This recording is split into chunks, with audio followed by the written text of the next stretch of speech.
Welcome to the Language Alchemy Podcast, where you transform how you communicate to create the life and relationships you truly want. I'm your host, Alejandra Siroka, and I help multicultural individuals, couples, and change makers move beyond surface level politeness and conflict avoidance to have authentic, value-based interactions that actually resolve issues and deepen connection. If you are tired of rehashing conversations in your head, walking on eggshells, or feeling misunderstood in your most important relationships, this podcast will give you a new way forward. And if you would like support with your communication, visit languagealchemy.com to find out which program is most beneficial for you. Let's say you call your mom to catch up. And right away you say, "Mom, I'm so sorry I couldn't call you earlier this week. Things have been really hectic." And she responds with, "No problem, honey. I know you're always busy." Her words say, "No problem," and seem to hint at understanding, but you don't feel it. Instead, you feel a sting, something in her tone when she said, "No problem, honey." Something in that phrase, "always busy," that makes your stomach tighten. So you talk to your mom and mainly let her speak. It's not a long call because something in you can't wait to end the call. But you are polite and even overly nice. When you hang up, you feel a mixture of feelings: guilt, confusion, and a little anger. But you're not quite sure why. What just happened?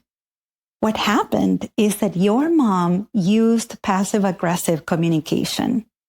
Passive-aggressive communication is one of the most confusing and exhausting patterns we encounter in our relationships.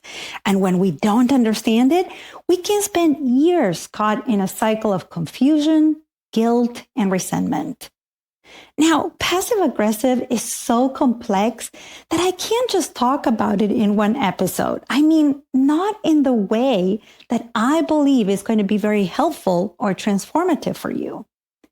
You are the reason for the podcast. And when I decide what to record in an episode, I think about you, about what you have been telling me when you write to me, or what you've been saying in our programs when you talk about the kind of support you need at this time, so that you can show up as the conscious, compassionate, loving, and mature adult that you are. I also think about what's been happening in my private communication sessions with clients. And what I realized lately is that we've been talking a lot about passive aggression and its complexities. This is why I created a podcast series about passive aggression. Today's episode is the first one of the series. Today, we're going to talk about what passive aggression is and why it happens. So, what is passive aggressive communication? It is a way of expressing something we consider uncomfortable in an indirect way. Instead of addressing the discomfort openly, we use language, tone of voice, gestures, body language, and behaviors, either because we do not know how to say something out loud, or we don't want to explicitly communicate it out loud. And what can be uncomfortable to communicate directly? In general, it is feelings, but not any kind of feelings. Mostly feelings such as anger, disappointment, resentment, hurt, frustration, or sadness. In the example I gave you about your mother, when she said, "No problem, honey. I know you're always busy." Your mother was probably feeling upset or hurt that you didn't call her earlier. But feelings are not the only thing we may find it uncomfortable to communicate directly. Sometimes we don't know how to communicate disagreements or voicing a different opinion in a direct way. Like, for example, when your partner tells you they're going to apply for a job that might include relocation and you don't agree with moving someplace else. You don't think it's a good idea at all, but instead of saying that directly, you try to let them know about it in passive-aggressive ways. Other times, passive aggression can be about communicating a need or a want that you don't know how to communicate. So maybe you need more support and clear direction at work. Or maybe you would love your friend to help you organize a special party for you, but you're afraid to ask. Or maybe you don't want to go to your partner's work holiday party, but telling your partner you would rather spend the night at home in your pajamas, curled up with your favorite book, feels edgy for you. Other times, we may communicate with passive aggression when we would like someone to know about something that feels vulnerable to us, but we don't know how to say it directly. Say, for example, that you are going through a tough time and you feel vulnerable letting your supervisor know about it directly. However, you would like them to know so that they are more understanding with you. And what you end up doing is saying something that hints at it, but in an indirect way. Another example could be when someone uses racist language and you have experienced racism firsthand. So it feels very vulnerable to talk about it directly with that person who just made those racist remarks. Yet, you would like that person to know the language they used is racist. But saying something directly, it's so hard. In a nutshell, passive aggression is when someone says one thing with their words, but communicates something entirely different with their tone of voice, their body language, their words, or behaviors. Okay, you may understand that this is a passive way, an indirect way of communicating something. But why is it called aggressive? Because the person receiving the message feels the mismatch of words and energy in a way that doesn't feel good to them, in a way that stings, that feels like some sort of attack. Now, on the surface, passive-aggressive communication might show up in the form of sarcasm that has a bite to it.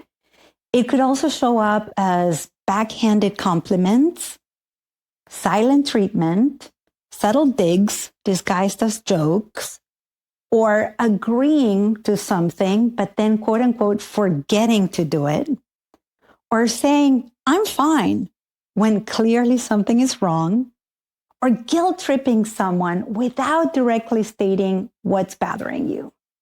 Let me give you another example. Imagine you're at a family gathering. You are in your 40s and you've decided to pursue a new career path and you're really excited about this. When you share the news, your uncle says, wow, that's brave of you. I could never take such a risk at your age. On the surface, it sounds like admiration, like a compliment, right? But in fact, it's a backhanded compliment. There's an undercurrent judgment there. Can you hear it? The way they said the word risk, it suggests he didn't mean risk. He meant reckless. The phrase, at your age, sort of implies that you should be more settled by now. But he never directly criticized your choice.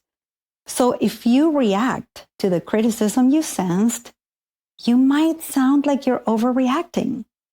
And that's the tricky thing about passive aggression. It operates in the space between what is said and what is meant.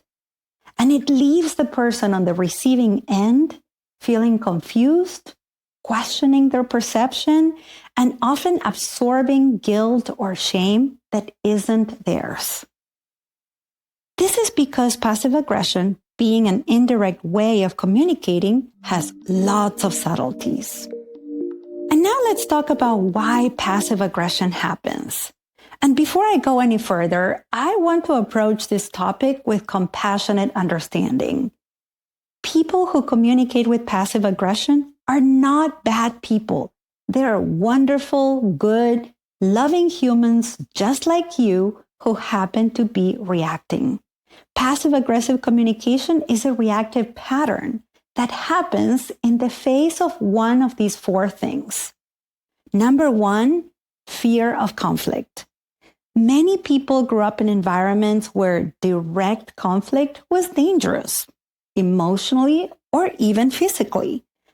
Maybe expressing anger or disappointment or frustration led to punishment or withdrawal of love. Maybe they witnessed explosive arguments that scared them. So what they learned was that the only safe way to express discontent was indirectly. Another reason why we may use passive aggression is because of lack of communication skills. Some people were never taught how to express their needs, their boundaries, or their disappointments in a direct and compassionate way. They haven't learned yet. Therefore, they don't have the language or the models for healthy confrontation. A third reason is cultural conditioning. In some cultures, and remember that culture doesn't just refer to a nationality, but it includes many layers of your life, such as the family you grew up in. In many family cultures, direct communication is considered to be rude, inappropriate. It's not allowed. In these cultures, people are taught to maintain harmony on the surface, even if it means suppressing genuine feelings. This can lead to passive-aggressive patterns that seem polite but create distance. And number four is the experience of powerlessness. Passive aggression often emerges when someone feels they have no direct power or voice in a situation. So it's very common for people who feel that they don't belong to the dominant culture or the dominant group, or that they don't have equal power than others or within a specific relationship. Passive aggression then becomes a way of expressing resistance or resentment when they believe direct communication will not be heard or they will be punished. Let me share an example from one of my clients. Let's call him Marcus. Marcus grew up in a household where his father had explosive anger. Anytime Marcus or his siblings expressed disagreement or frustration, their father would rage. So Marcus learned to never express his true feelings directly. Instead, he developed a pattern of agreeing with people and then finding subtle ways to undermine what he had agreed to. As an adult, when his partner would ask him to help with household tasks, he would say something like, "Sure, no problem." But then he would, quote unquote, forget to do the task, or he would do it incorrectly, or he would do it so slowly that his partner would get frustrated and just do it herself. What's important to understand here is that Marcus wasn't being intentionally manipulative. He was operating from a deeply ingrained survival pattern. His nervous system had learned that a direct quote-unquote no equals danger. So his yes became weaponized through passive resistance, through passive aggression. Through our work together, Marcus went through a process of saying a soft no, no right now, and then a direct no. And he also learned to express his very valid reasons for his no. Now, if as you've been listening to this episode, you started saying to yourself, "Oh, I've said passive aggressive things," or you said, "Yes, now I can understand that someone close to me communicates with passive aggression," then you will not want to miss this podcast mini-series on passive aggression. Remember that this is the first episode of the series. In the next episode, the second of this series, we're going to dive into the impact of passive aggression in our relationships, and I will give you 5 transformative communication tools to know what to do if you or the people in your life communicate with passive aggression. And now, let's recap what you've heard in this episode. Today, we explored what passive-aggressive communication is, the indirect expression of uncomfortable feelings, opinions, experiences, wants, and needs. And we communicate that through words, tone, or behavior that don't match what we mean.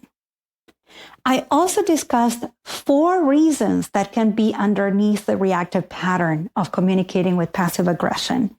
And those are fear of conflict, lack of communication skills, cultural conditioning, and the experience of powerlessness. If this episode resonated with you, I'd be so grateful if you would leave a review on Apple Podcasts or Spotify.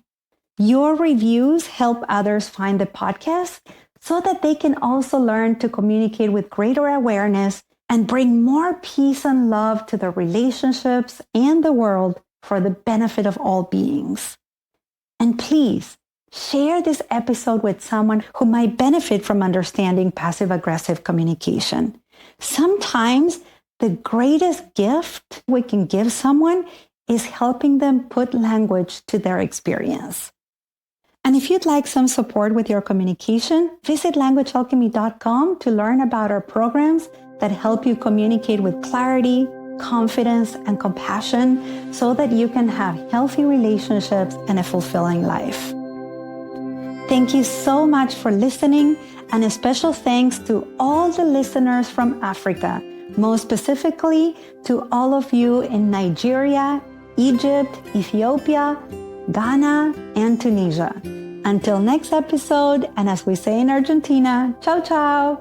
Original music by Gary LaPoe. You can find all links in the show notes at languagealchemy.com.